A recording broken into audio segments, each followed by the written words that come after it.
Placing something on up that section of Mulberry. Buy some of her shoes. Yeah, they've got a lot of stuff there. They're sold out already. Again. And we're on. Good morning, everybody. Welcome to the Muscatine County Board of Supervisors meeting for Monday, July 14th, 2025. Call the meeting to order. The first item of business is to approve the agenda. Move to approve as presented. Second. We have a motion and a second. All those in favor, please say aye. Aye. Opposed? Motion passes. Next up is discussion regarding the abatement of taxes on 615 Mulberry Avenue with Muscatine Center for Social Action Executive Director Emily Harvey. I don't see Emily here, but oh, there, we got somebody.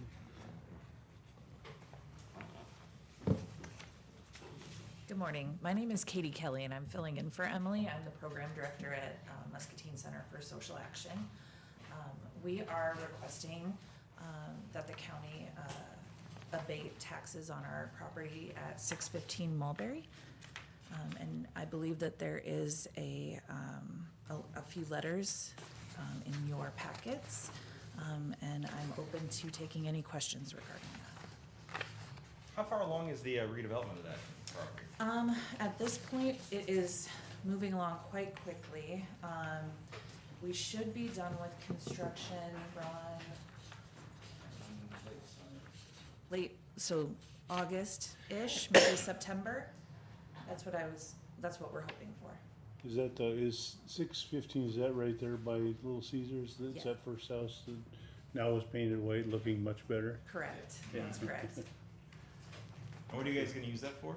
So we will be, the community foundation will be assisting us in selling the property back to the community. So what will happen is it will be a single family home and we'll go back on the county, tax rolls, so that's our hope. Sounds great. All right. Anything else? So it looked like this was we're abating taxes and then several special assessments, and we have a letter from the city. Yes, so this, we've already abated the city specials, so this is just to abate the real estate taxes. Okay, Great. okay. Anybody have anything else? Thank you so much. Thank you. All right, so that moves us along to consideration of resolution if I can get it up on the screen here, 2501 on abating taxes on that parcel. I'll move the approval. We have a motion I'll second. and a second. This is a roll call vote. Jeff? Aye. Kurt? Aye. I vote aye. And Scott? Aye. Awesome. Motion passes. Thank you very much. Good luck I'm with that. happy to see you doing something with that house. It's Yeah. been an eyesore for years. Thank you so much. We're excited about it. Thanks, guys. Number 4 is items with County Development Director Eric Furness. And A is discussion of possible action to set a public hearing for Monday, July 28th, 2025 for proposed plans, specifications, form of contract, and estimate of a cost on a proposed Muscatine County parking lot, downtown parking lot and sidewalks project. Anything to tell us, Eric?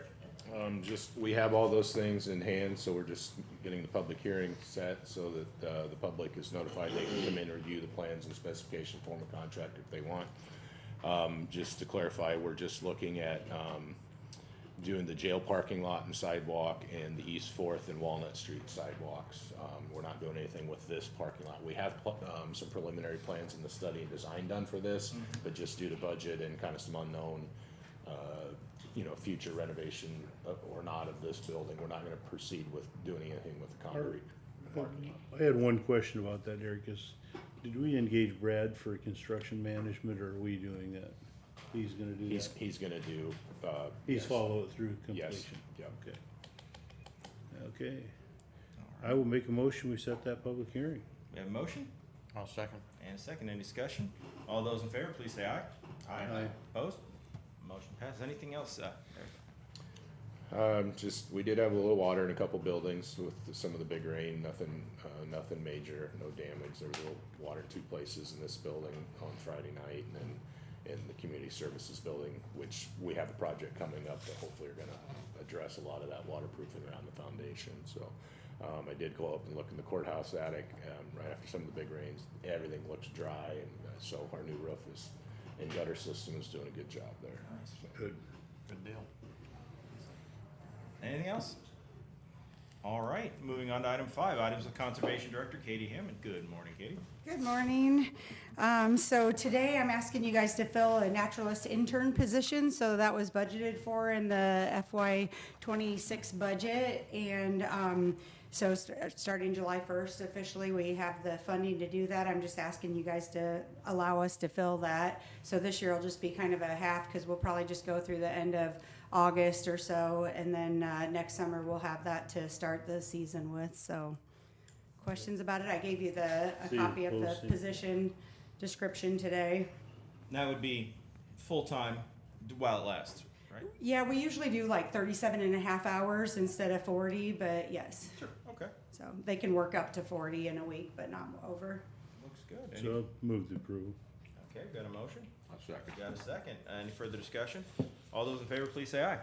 Aye. Opposed? All right.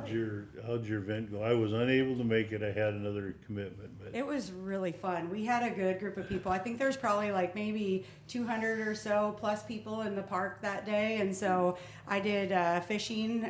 Kurt came and helped me, Kurt Weiss, and my husband was there, and Ryan Bremeyer. And so they caught a ton of fish. So not everybody caught one, but most people caught a fish that were there. So that part was fun, and then I kayaked in the afternoon on the pond with people, and there was a bunch of people that did it for the first time ever. So that was really cool. We had geocaching, we had live animals, I think there were 85 people that came into the first live animal program. So the classroom was absolutely packed with standing room only. So that was awesome to see so many people come out and kind of celebrate with us. We had hot dogs at lunch, so people got a little bag of chips and hot dogs, and so it was really great day. Unfortunately, the lighted bike parade had to be canceled because there was a tornado watch going on at the time, and it was storming pretty good Friday night. But we're hoping to reschedule that at some point. I So was looking out my windows for it, but were you? all I could see was rain. Yeah.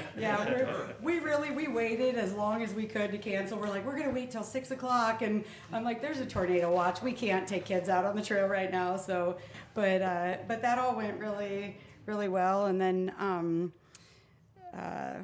The campground is moving along really well too. If you guys want to see the Huff Cut shower house get delivered and dropped with a crane, that's going to happen on Monday, July 28th. So a couple weeks from now. We don't have a time yet. I can let you know when it gets closer. But Brandon and Eric are doing an awesome job down there, keeping an eye on things, and it's coming along really fast. So. They're gonna set the Huff Cut, not drop it. Well, we hope. Typically, Depends on who you have help. The speed of it might depend, yeah. But yeah, no, I think that project's going really well. Do you have anything to add, Eric? Yes, they had all the pads poured, and they looked like they had the roads graded. I'm sure they're waiting to pave until they get some of the There's a couple construction. Four out. pads to go. Four pads left, and then they'll come back and do the utility pads next to each camping pad. You gotta do the transport pad, but yeah, like. I think they're gonna test the sewer pipes this week, with water, and his projection now is the end of September, so, we'll see how all that goes, if we're able to be open for a month or not this year. It'd be kinda nice to test everything out, to know that it's all working while, before we pay all the retainage and everything like that, so, Yeah, should be good. Any questions for me? okay. Nope, All right, thanks. thanks, Keith. Thank you, Katie. Okay, moving right along to item 6, discussion of possible action to approve the minutes of the July 7, 2025 regular meeting. So, Got a motion? Second. Got a second. All those in favor, please say aye. Aye. Motion passes. Next up, correspondence. Scott? I had nothing to note. Yep. the only thing I had was on the 11th, I participated in a conference call with a number of local businesses and the Corn Belt Support Group introducing the Iowa Ports Association concept. So they've created a nonprofit, and it's administered through the Quad City Community Foundation. And this is so they can accept donations and they're gonna work on behalf of the Iowa rivers to advocate for funding for port activities. I know you're keeping up. Is there like a timeline or a tentative? I don't even know if it's that concrete yet. But what's kind of the process here? For what? Which? Like until this, if it were to get up and going, Well, the Ports Association is just a nonprofit, and that's up and established and going. So they're gonna offer memberships, and so groups can belong, and I think they're having some success with that. And that's really to fund the activities. I also had in my committees, I'll talk about, we had the Ports of Eastern Iowa, which is the formal port association, and we're getting some bylaws and that kind of stuff. But really, this is, the whole intention of all of this is that the users of it, which will basically be cities and businesses in there, need to drive the activity. We've just got the framework, you know, from code compliance to allow it. And now they, you know, so we don't see us, the Ports of Eastern Iowa, doing any fundraising or anything like that. Really, it's the individual entity would get the benefit to do that. And I know the city of Dubuque, city of Clinton are very interested in getting some projects going. Is there like a thought to have a single, like regional port facility or multiple? No, you're conflating a association with the Right. activity. Right. So no, there's no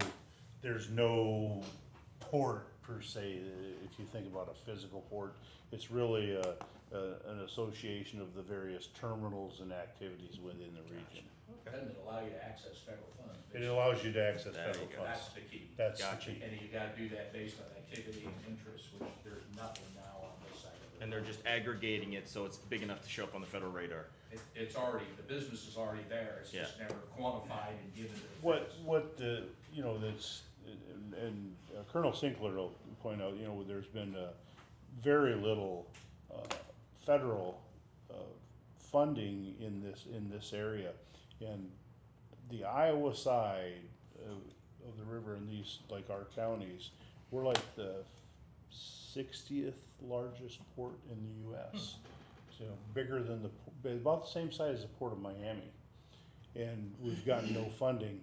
And that was what came up in 2019 when we started this. If you recall, we joined a group, and he did this consolidation because they create port statistical areas. Okay, so these are just groupings where they track the activity. Well, all the activity here went to the port statistical area in St. Louis, not here. So they got all the funding based on and it's like, okay, well, so when we did that as a group, we went into the top 50. And so they changed the rules.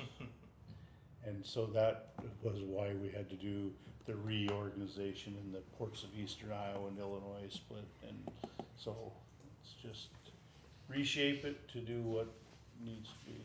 But the Iowa Ports Association is for the state of Iowa, because one of the issues that has been all along that the state of Iowa has no maritime section in their DOT.